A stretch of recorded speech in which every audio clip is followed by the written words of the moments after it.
Notwithstanding their constitutional limitations in the area of security, state governors talk tough on ending insecurity in the country, but just how far are they willing to go?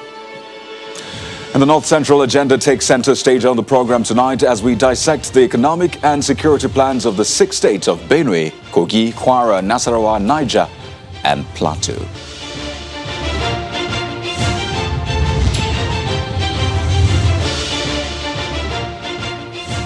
Welcome. This is Politics Today live on Channels Television. I'm Kayode Okikelu. Well, the Kankara abduction episode has come and gone, thankfully. I mean, it's such a relief not having to count the days since they were abducted, and knowing they are now safe and sound with family ahead of a Yuletide is enough Christmas present, I must say. But then again, that singular incident served as a reality check for the nation's security structure at the various levels. And as a journalist, you sometimes feel, just what more questions do we need to ask? Just how much more can we probe this? Because we cannot rest until we get a handle on these lingering and seemingly escalating threats to our safety and well-being. Well, our security and welfare is the purpose and responsibility of government at the local, state, and federal levels. So the question is, what are they doing? Well, the Nigeria Governors Forum is pledging total commitment to go tough on bandit, kidnappers, and other criminals terrorizing innocent citizens of the country. The chairman of the forum and the governor of Ekiti State, Mr. Kayode Fayemi, says the governors will act tough to nip in the bud the major causes of the security challenges, as well as intensify social investment programs that will address social inequality and poverty in the country. He made the comments when he led the forum to pay a solidarity visit to the Katsina State Governor, Aminu Masari, over the recent rescue of the Kankara Government Science Secondary School students. Take a listen to what he said, and right after that, we'll also listen to a conversation we had with the chairman of the North Central Governors Forum. For us, the Nigerian Governors Forum, we believe that we not only have to be tough on banditry, on kidnapping, on criminality generally, but that we also have to be tough on the causes of these problems. And social inequality, poverty are key issues, and we need to be able to ensure that our government, our states, price away our young people from the merchants of death who are using them as cannon fodders for this criminal brigandage. Well, tonight on the program, we take a deep dive into the agenda of the North Central region on security and the economy. The region, made up of Benue, Kogi, Kwara, Nasarawa, Niger, and Plateau states, recently held its very first joint security and economic meeting in Makurdi, the Benue state capital.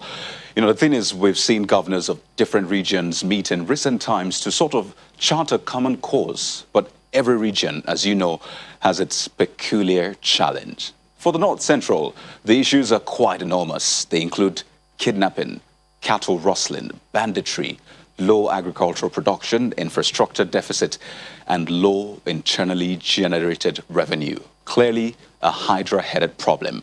So the big question tonight is, what are the major political actors doing to emerge stronger for their people and indeed the nation? We're joined by Governor Abubakar Bello, the chairman, North Central Governors Forum, and the governor of Niger State. He joins us virtually tonight. Well, good evening, and thank you for joining us on the program. Well, let's begin with security, really, because I know you put out a communique after that meeting. But what was this meeting meant to achieve? Because it's quite different from the ones we've seen other regions organized with leaders from the region and representatives of the federal government in attendance. But for this meeting, what's the purpose? I know it's first of its kind, but what was the purpose? Well, thank you very much, first of all, for having me on this platform. With regards to your question, I thought for a moment and said, wait a minute. We have been having security challenges. We have been addressing it as unilateral states. The time has come to come together and look at this properly.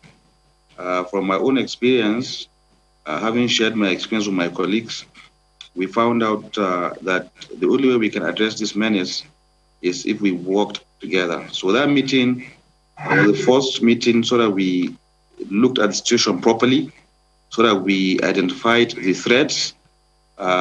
We make suggestions to solutions of what we can do, what the federal government can support us with, on our part, what we can do. At the same time, we also recognize that we have to include some states that are outside the North Central Zone. Take, for example, in the case of Niger, we have to work with Kaduna, Kebbi, and Zamfara states, because these bandits and kidnappers in recent times have changed their mode of operations and they move across borders. So it is very essential that we work together to address most of these issues. So I'm happy to tell you that it was a wonderful meeting. We have identified the major challenges, starting from gun runners, how to address issues of gun runners, kidnappers, and we have also noted that at this point, we need some support from the federal authorities because of the size of North Central states. It's difficult to patrol the terrain on foot, so we might have to use some equipment. Some of the details we really don't want to expose at this moment for obvious reasons, but I think we had a wonderful meeting. Well, looking through the communique, quite a number of issues were raised. We'll talk about implementation in a bit, especially because you're asking for federal government support specifically. But, you know, Nigerians are curious to know exactly what this ongoing digital technology project, which you used to use that expression in the communique, just what is this about? Because you say it's meant to curb insecurity. So tell us, what is the peculiarity of this technological development which you have brought up? Yes, you have two things. Now, to get the right intel, the right intelligence from the various communities that are far away from the cities, you must deploy some form of technology. The main challenge is we try to track the movements of these bandits. For those ones that move on motorcycles, 20, 30, 40, 50 motorcycles, is easy to pick using an ISR. But for those ones that move in smaller units, you have to deploy, for example, things like drones and what have you. So if you don't have the right intel, then you're blind. So first of all, we need to have the right intel. We need to apply all necessary methods using the digital method, using the local communities, the traditional rulers. And for us in Niger, it has worked, even though we haven't started using the digital technology, but the community efforts has really helped, because we came up with a system where we're able to track movement of some of these bandits. I mean, it's not the best of solution, but it's yielding results. So some of these digital equipment you would need require end user certificate, require permits and approvals from the federal government. This is one area we think will require federal intervention. Well, I think it would be important really to explore that, because one would expect that these equipment are already in use, because these security challenges did not begin yesterday. So the question is just what kind of challenge have you been faced with in deploying them? I recall you had a meeting with the Chief of Staff, with the NSA as far back as June. And yet again, we're discussing the same issues. In fact, some say it has degenerated. So really, what kind of challenge have you been facing in curbing these insecurity challenges?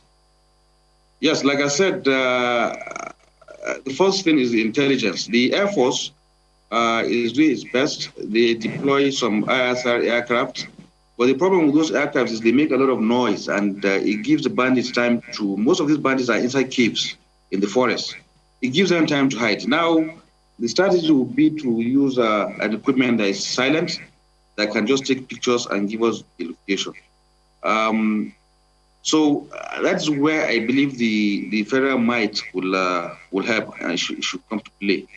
We've had some improvements. I'll give you Niger, for example. In the last month was really bad, but we have taken some precautions that has reduced. We still have problems.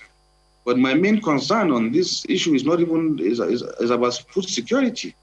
When they kidnap people for ransom, yes, you say they do that for money. But why burn farms? Why kill animals?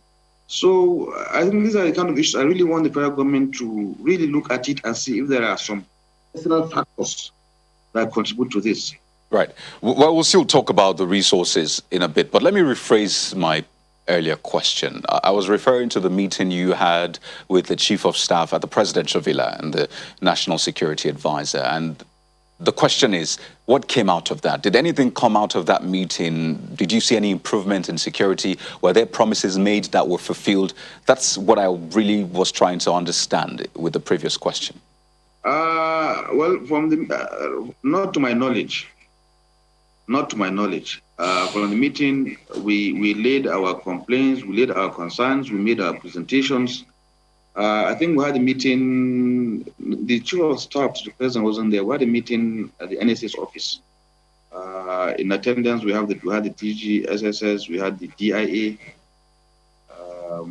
So we all the governors made their presentation. But to the best of my recollection, I've not heard anything.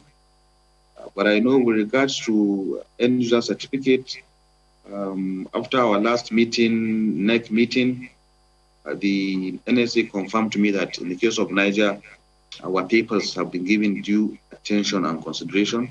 So we wait and see. But I really think there should be more synergy between the states and the federal government if this is to work.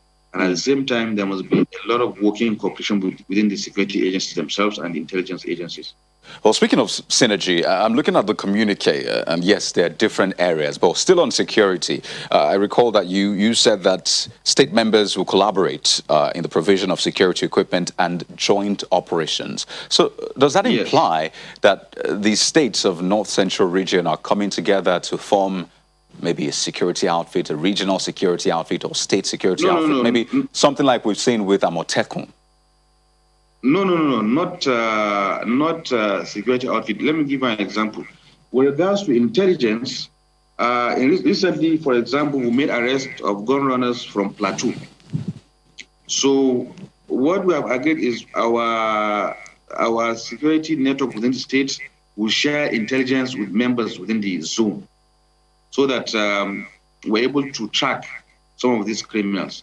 Now, the equipments, the joint efforts or cooperation equipments, for example, some of these equipments are very expensive and the responsibility would be too much on one state. And in any case, some of these equipments that are sophisticated would not be required by only one state. Maybe 2 or 3 states can share one. For example, the tracker. You have very good trackers that are able to monitor phone calls when bandits are negotiating for ransom. You don't have to have one in each state. So 2 or 3 states can come together and fund the purchase of one tracker, then they can use it for their own local use. So it's not about forming an outfit like Amotekun, no. But then I also advised and suggested to my colleagues from the North Central Zone that one thing I did in Niger, and I found it very effective and efficient, is I moved security now to the ward level, to the community level.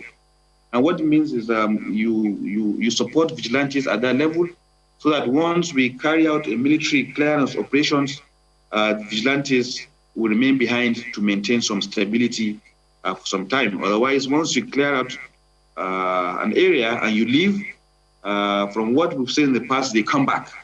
So there's need to have, once the clear out operation has been done, there's need to have some sort of security in place. So we're not looking at things like Amotekun, but I'm advising, because I've seen it work in Niger, I'm advising other states to have a robust, very successful, efficient community policing system, in addition to what the Inspector General of Police is doing at the moment. So we have more on that conversation with Governor Bello, but we'll go on a quick break now. And when we return, we ask him just how they intend to fund the security initiative, seeing that the state of the North Central region generates only about 6% of the nation's total IGR. So join us again. You're welcome back to the program. Let's rejoin that conversation with Governor Abubakar Bello of Niger State on the North Central agenda. I'm sure you've seen that the police has begun its own process of recruiting constables for community policing. Different states have spoken about different ways they're going about this. But as a region, to what extent are you synergizing, because that's the term you use in a communique, with the police, with the IGP, in this community policing works? Would you be partnering in terms of recruitment, training, funding? Just how much synergy are you looking at? Now, a lot of questions were asked, and to be honest, a lot of states or different states or different governors have their own opinions or views on this community policing. And what we have done, I've asked them to note down their concerns. I think the best way, the fastest way, the most logical thing to do is to go and visit the IG so that we get some sort of clarification. Now, because this system is new, usually when a new policy comes, at the initial stage, you have some hiccups. I think our understanding of this community policing is different from state to state. So we need to all be on the same page and to talk to the IG so that there is a one-line format for community policing, and it has to be very clear without any ambiguity so that everyone understands exactly the limits, the boundaries, and what the community policing is all about.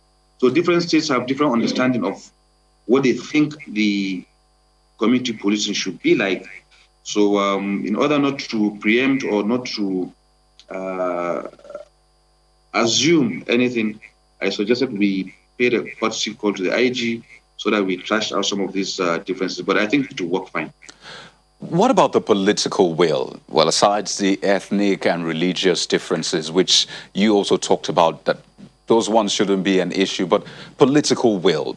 I mean, most of the governors might be in the APC, but yes, you have a governor of the PDP as well. So definitely party affiliations will come into play. So are you worried that political affiliations or party affiliations might throw spanners in the works of this, your plan?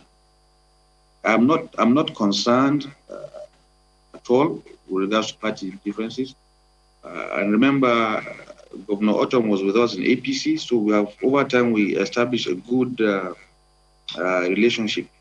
Besides, when we have common problems, it doesn't differentiate between APC and PDP. Governors are under a lot of pressure now with regards to security, economy, and salaries and what have you. So we all have common problems. I hope, it is my sincere hope that we don't politicize it. I'm being extremely careful in how I moderate most of our meetings without having to bring anything that has to do with party in such meetings.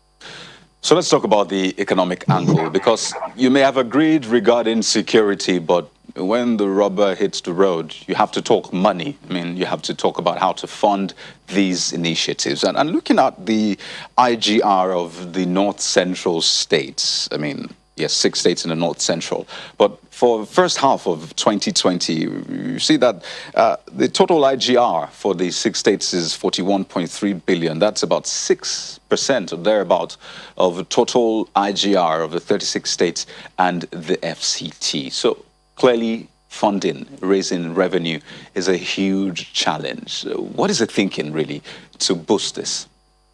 Yes, I am deeply concerned about the IGR. I brought the attention of my colleagues that if we don't do something about it in the next few months, we'll be in trouble. Yes, agreeably, the COVID made matters worse, but we have to plan for a post-COVID and economic activity. So I suggested that we must do whatever we can to increase our IGR, and we have no reasons not to increase our IGR because when you talk about agriculture, the opportunity is there. When you talk about mining, the opportunity is there. Even though I know the required resources have not been invested fully in the mining sector and the agricultural sector, that will take us some point. We have agreed with the federal authorities.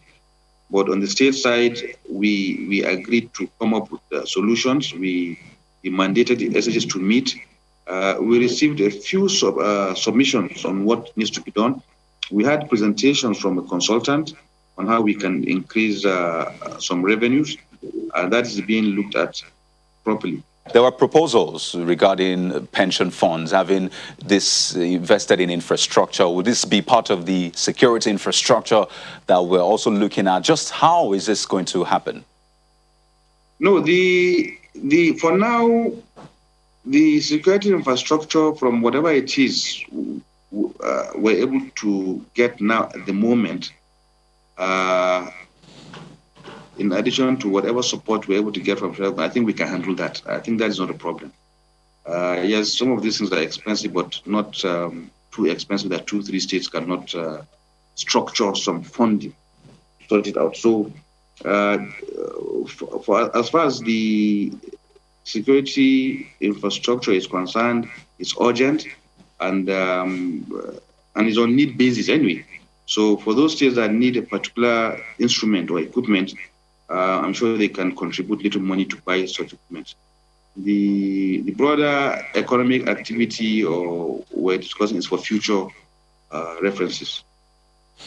Well, it's no news really that former heads of state have come from Niger, in fact, two, and a lot of people would expect that this will have some bearing on governance, the reality of Niger State. Just how much has this, maybe considerable or not, but how much has this, pulled its weight on the state itself?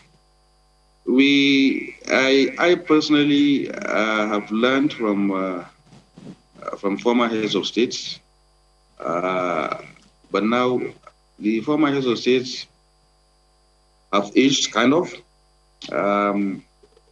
They mentor us, they give us some kind of advice from their experience, and we try to use those advices.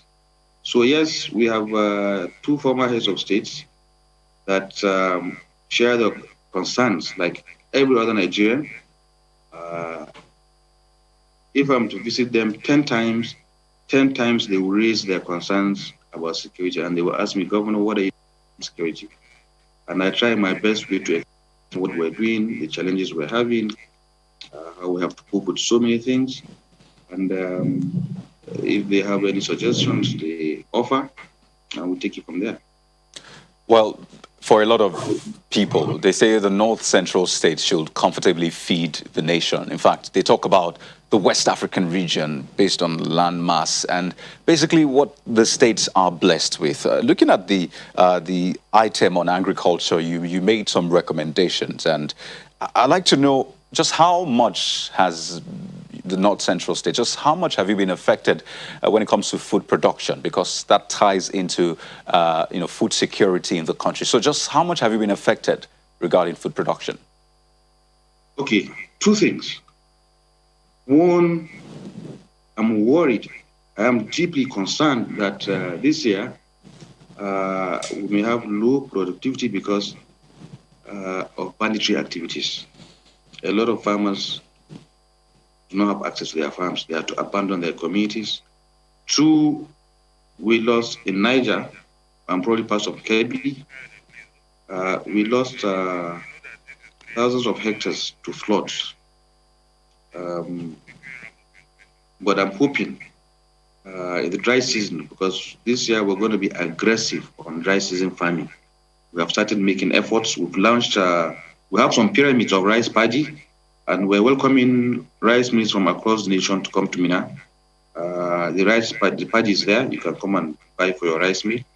But I'm hoping we can, through the support from CBN and RIFAN, we're going to go aggressive on dry season farming.